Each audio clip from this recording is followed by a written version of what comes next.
இன்றைக்கி லேடிஸ் கார்னரில் எல்லாருக்குமே உபயோகமான சில டிப்ஸ் தான் வந்து பார்க்க போகிறோம். ஸோ இந்த டிப்ஸ் வந்து நிறைய பேருக்கு தெரிஞ்சிருக்கலாம், தெரியாதவங்களுக்கு வந்து யூஸ்ஃபுல்லாக இருக்கும்னு நினைக்கிறேன். ஃபஸ்ட்டு டிப்ஸ் என்னென்னு பார்த்தீங்கன்னா, நம்ம வந்து 1 வாரம் 10 நாள் அந்த மாதிரி எங்கன்னா ஊருக்கு போக வேண்டியிருக்கும், டூருக்கு போவோம். ஸோ எங்கன்னா அதாவது ஃபங்க்ஷன் ஃபெஸ்டிவல்ஸ் அந்த மாதிரி போயிட்டோம் அப்படின்னா நம்ம வந்து மெயின் ஆஃப் பண்ணிவிட்டு ஃப்ரிட்ஜெல்லாம் ஆஃப் பண்ணிவிட்டு போவோம். கூடவே வந்து இனிமேல் இந்த விஷயத்தையும் சேர்த்து பண்ணுங்கள். நம்ம கடிகாரத்தில் இருக்க செல்லு, ரிமோட்டில் இருக்க செல், அப்புறம் வந்து குழந்தைங்களோட பேட்ரி, காரு, பொம்மையில் இருக்க செல் இதெல்லாமே கொஞ்சம் கழட்டி வச்சோம் அப்படின்னா இன்னும் கொஞ்சம் லாங் லாஸ்டிங்காக இருக்கும். ரெண்டாவது டிப்ஸ் என்னென்னு பார்க்கலாம். நம்ம வந்து வீட்டில் வந்து வாழைப்பழம் வாங்குவோம், நல்லா பழுத்ததுக்கப்புறம் சாப்பிடலாம் அப்படின்னு வச்சுருப்போம். ஆனால் வந்து நல்லா பழுத்ததுக்கப்புறம் பார்த்திங்கன்னா நீங்கள் கையில் எடுத்தாவே தனித்தனியாக வந்து உதிர ஆரம்பிச்சிடும். ஸோ உங்களுக்கு வந்து சீக்கிரமாக அதில் வந்து பூச்சிலாம் வந்து உட்காந்து மொய்க்க ஆரம்பிச்சிடும். இந்த மாதிரி ஆகாமல் தடுக்கிறதுக்கு வந்து என்ன பண்ணலாம் அப்படின்னா, நம்ம பந்திலாம் வந்து பார்த்திங்கன்னா வாழைப்பழத்தை வந்து இலையில வந்து தனித்தனியாக வந்து வச்சுக்கிட்டு வருவாங்க. ஸோ அந்த மாதிரி நம்ம வீட்டில் பழம் வாங்கிட்டு வந்த உடனே அது வந்து காய் வாட்டாக இருக்கும் போதே தனித்தனி வாழைப்பழமாக நம்ம வந்து பிச்சு வச்சுட்டோம் அப்படின்னா அது பழுத்தாலும் வந்து அந்த மாதிரி உதிராது, சாப்பிடவும் ஈஸியாக இருக்கும். இப்போ 3வது டிப்ஸ் என்னென்னு பார்க்கலாம். மதிய லஞ்சு செய்யும்போதோ இல்லை நைட்டு குருமாக்கு செய்யும்போதோ தான் தோணும் திடீர்னு வந்து சுண்டல் வந்து ஊற வைக்க மறந்துட்டோம் அப்படின்ட்டு. ஸோ டக்குன்னு ஊற வைக்கிறதுக்கு வந்து என்ன பண்ணலாம் அப்படின்னா, நல்லா சுடு தண்ணியை வந்து காய்ச்சிட்டு ஒரு ஹாட் பேக்கில் சுண்டல் போட்டு நம்ம வந்து சுடு தண்ணியை ஊற்றிட்டு மூடி வச்சோம் அப்படின்னா ஒரு 2லேருந்து 3 மணி நேரத்தில் வந்து உங்களுக்கு வந்து நல்லா ஊறிடும். நீங்கள் அதுக்கப்புறம் எடுத்து என்ன ரெசிபி வேணுமோ செஞ்சுக்கலாம்.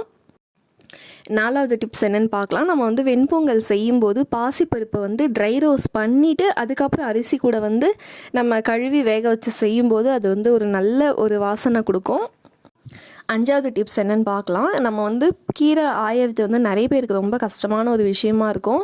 நான் வந்து எப்போவுமே இந்த மாதிரி தான் கறிவேப்பிலை உருவுற மாதிரி அரைக்கீரை, சிறுகீரை, புதினா, பொன்னாங்கண்ணி எந்த கீரையாக இருந்தாலும் நீங்கள் இந்த மெத்தடில் ரொம்ப ஈஸியாக வந்து ஆஞ்சிக்கலாம். இதை வந்து அப்படியே உருவிட்டு முனையை வந்து கட் பண்ணி எடுத்துக்கலாம். ஸோ இதை வந்து நீங்கள் பண்ணும்போது ரொம்ப குயிக்காக வந்து நம்ம உருவிடலாம். ஸோ இதை நிறைய பேர் ஃபாலோ பண்ணுவீங்க. ஒவ்வொரு இலையாக கீரை எடுக்கிறவங்களுக்கு இந்த டிப்ஸ் வந்து யூஸ்ஃபுல்லாக இருக்கும். 6வது டிப்ஸ் என்ன அப்படின்னா, நம்ம உளுந்து வடைக்கு ஊற வைக்கும் போதே வந்து 1 டம்ளர் உளுந்துக்கு 1 ஸ்பூன் அளவு பச்சரிசி போட்டு ஊற வச்சிங்க அப்படின்னா வடை வந்து நல்லா மொறுமொறுன்னு இருக்கும். சில பேர் வந்து மாவு அரைச்சதுக்கப்புறம் அரிசி மாவு கலந்து போடுவாங்க, அது கொஞ்சம் ஹார்டாக இருக்க மாதிரி இருக்கும். நீங்கள் வந்து ஊற வைக்கும் போதே அரிசியோடு ஊற வச்சிட்டிங்கன்னா கரெக்டாக நம்ம பதமாக அரைச்சி வடை போட வந்து ஈஸியாக இருக்கும். 7வது டிப்ஸ் என்னென்னு பார்த்தீங்கன்னா, நம்ம வந்து வாஷிங் மிஷினில் துணி போடுறதுக்கு முன்னாடி ப்ளவுஸ் ஆகட்டும் இல்லை இன்னர்ஸ் கொக்கி ஆகட்டும், நம்ம வந்து கொக்கி மாட்டிட்டு போட்டோம் அப்படின்னா அது சில துணிகளில் வந்து மாட்டாமல் இருக்கும். சில டைம் வந்து வாஷிங் மிஷினில் வந்து எங்கன்னா ஒரு ஹோல்ஸில் மாட்டிக்கும், இல்லைனா கீறல் விழ கூட வாய்ப்பு இருக்குது. ஸோ நீங்கள் இந்த மாதிரி பண்ணீங்க அப்படின்னா அந்த மாதிரி ப்ராப்ளம்ஸை வந்து நம்ம அவாய்ட் பண்ணிக்கலாம். 8வது டிப்ஸ் என்னென்னு பார்த்தீங்கன்னா, நான் எப்போ கேசரி செஞ்சாலுமே நான் ஃபுட் கலர்ஸ் வந்து சேர்க்க மாட்டேன், மஞ்சத்தூள் சேர்த்து தான் செய்வேன்.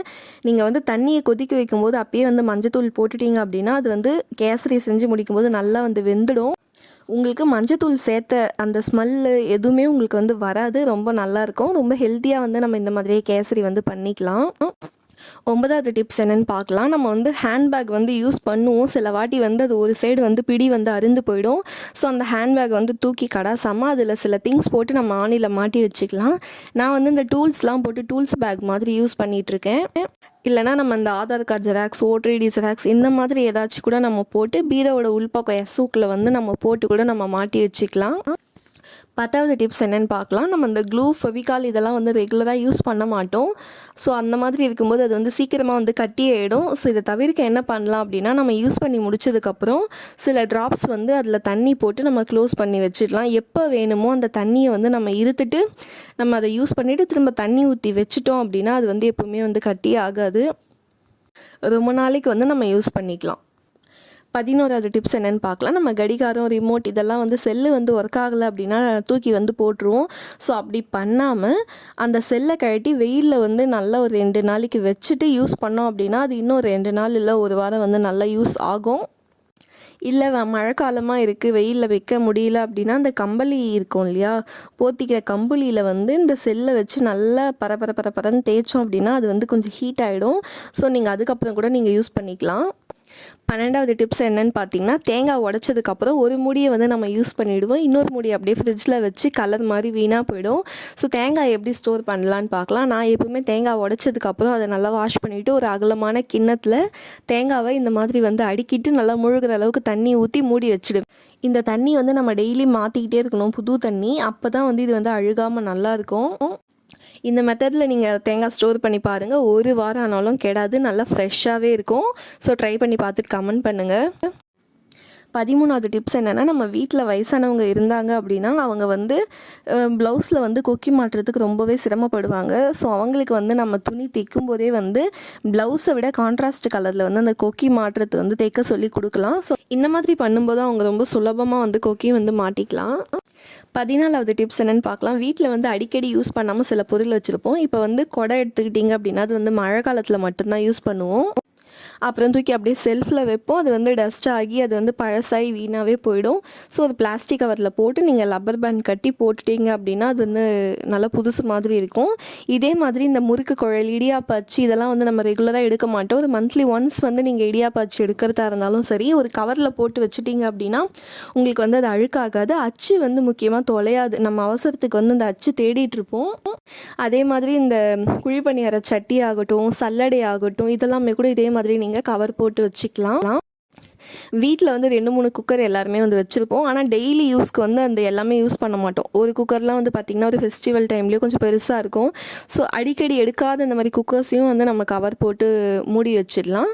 சில பாட்டில் வந்து நம்ம ஃப்ரிட்ஜில் வைக்கிறதுன்ட்டு நிறைய வாங்கி வச்சுருப்போம். அது வந்து சம்மர் டைமில் மட்டும்தான் எடுக்கிற மாதிரி இருக்கும். ஸோ அந்த மாதிரி பாட்டில்ஸு அதெல்லாமே கூட இந்த மாதிரி கவர் போட்டு நம்ம மேலே வச்சுட்டோம் அப்படின்னா எதுவுமே டஸ்ட் ஆகாது. எல்லாமே புதுசு மாதிரி நம்ம வச்சுக்கலாம். 15வது டிப்ஸ் என்னென்னு பார்த்தீங்கன்னா, நான் நிறைய பேரோட வீட்டில் பார்த்துருக்கேன். வீட்டில் வந்து ஏதாவது மஞ்சள் பொடி ஆகட்டும், சாம்பார் பொடி ஆகட்டும் கிச்சனில் வந்து அப்படியே வச்சுருப்பாங்க. அது வந்து நம்ம rubber band photo clip photo cover பண்ணியிருக்க மாட்டோம். ஏன்னா சட்டுன்னு வந்து சமையலுக்கு அப்படியே எடுத்து கொட்டிட்டு வச்சுடுவோம். அதில் வந்து பூச்சிலாம் வந்து போயிட்டு வரும். சீக்கிரமாக வந்து அது வண்டு வச்சு வீணாயிடும். அதை தடுக்கிறதுக்கு வந்து இந்த மாதிரி நீங்கள் ஓப்பன் பேக்கெட் வச்சுருந்தாலுமே அதை வந்து ஒரு பாக்ஸில் எல்லாத்தையுமே போட்டு நீங்கள் மூடி வச்சுட்டிங்க அப்படின்னா உங்களுக்கு டஸ்ட் ஆகாது, பூச்சி எதுவுமே வராது. இந்த மாதிரி நீங்கள் ஒரே பாக்ஸாக போட்டு அடுப்புக்கிட்டேயோ இல்லை செல்ஃப்லேயோ வந்து ஈஸியாக எடுத்து யூஸ் பண்ணுற மாதிரி வச்சுக்கலாம். 16வது டிப்ஸ் என்னென்னா, இது வந்து எல்லாருக்கும் தெரிஞ்ச டிப்ஸ் தான். ஆனால் வந்து நம்ம எல்லோரும் இதை ஃபாலோ பண்ணுறோமான்னு கேட்டால் கொஞ்சம் டவுட்டு தான். பென்னாகட்டும், பென்சில் ஆகட்டும், பென்ட்ரைவ் ஆகட்டும் நம்ம வந்து யூஸ் பண்ணுவோம். அந்த மூடி எடுத்து எங்கன்னா வச்சுட்டு தேடிக்கிட்டே இருப்போம். ஸோ நீங்கள் மூடி எடுக்கும்போதே வந்து அதை பின்பக்கம் செருக்கிட்டீங்க அப்படின்னா உங்களுக்கு வந்து மூடி தொலையாது, தேடுற வேலை மிச்சமாகும். ஸோ நம்ம இதை ஃபாலோ பண்ணோன்னா நம்ம பார்த்து குழந்தைங்களுக்குமே அந்த ஹேபிட்டை வந்து வளர்த்துப்பாங்க. 17வது டிப்ஸ் என்னென்னு பார்த்தீங்கன்னா, நம்ம வீட்டில் வந்து சில பாட்டில்ஸ் இருக்கும் ஆனால் மூடி உடஞ்சிட்டு இருக்கும். சில மூடிகள் இருக்கும் ஆனால் வந்து பாட்டில்ஸ் உடஞ்சிட்டு இருக்கும். ஸோ நீங்கள் அப்படி இருக்கும்போது நீங்கள் தூக்கி கடாசாமல் அப்படியே வச்சுருந்தீங்க அப்படின்னா நம்ம வந்து மிக்ஸ் அண்ட் மேட்ச் வந்து பண்ணிக்கலாம். இப்போ வந்து இந்த கிளாஸ் ஜாரோட மூடி வந்து உடஞ்சிருச்சு. ஸோ நான் ஒரு பிளாஸ்டிக் பாட்டிலோட மூடி தான் வந்து எடுத்து போட்டிருக்கேன். சில சில்வர் பாக்ஸுக்கான மூடி நமக்கு இருக்காது. அதுக்குமே வந்து இந்த மாதிரி பிளாஸ்டிக் மூடி வந்து நமக்கு எது செட் ஆகுதோ நிறைய இருந்துச்சு அப்படின்னா போட்டு பார்த்து யூஸ் பண்ணிக்கலாம். இந்த வீடியோ உங்களுக்கு யூஸ்ஃபுல்லாக இருக்கும்னு நினைக்கிறேன். தேங்க்ஸ் ஃபார் வாட்சிங்.